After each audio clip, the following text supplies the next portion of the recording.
From Maine to Puerto Rico and everywhere in between, if you give blood, chances are it'll run through this lab at Creative Testing Solutions, or CTS, in St. Petersburg, Florida. We receive samples, specimens that are collected at the time of donation, and they are sent here for us to perform the tests that are required to verify that a particular unit of blood is safe for transfusion. This lab is responsible for testing approximately 1.8 million donors a year, including all donors who give with OneBlood. There are a number of tests that we perform on every donor that come in, and some that we perform only on certain donors based on need.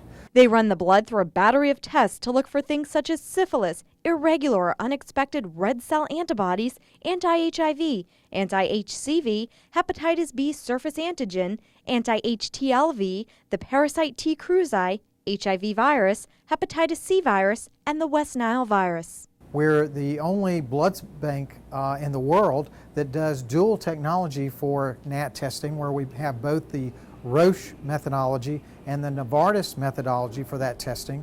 The Novartis methodology uses 16 donors. We can test 16 different donors in one test. And in the Roche technology, we use 6 different donors. So depending on which method we're using, it's either a pool of 16 or a pool of 6 that we can pull together. And then if that pool is positive, then we go back and test each of those individual donors to find out which one actually caused the positive.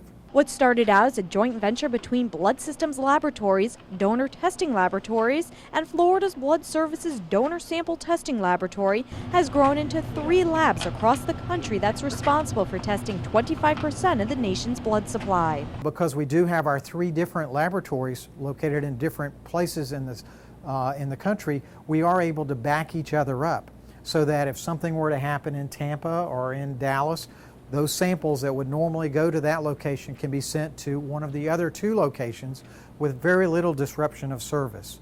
Because we do have weather that happens, or we have construction things that take place. Equipment can fail, so we have automatic built-in system within our own laboratory. We're not dependent on anyone else to be able to do that testing for OneBlood within our One Creative Testing Solutions family. CTS is working on developing 2 new tests, including one to check for mosquito-borne illness, dengue, and the other is to check for a tick-borne illness known as babesiosis. I'm Nancy Gay for OneBlood.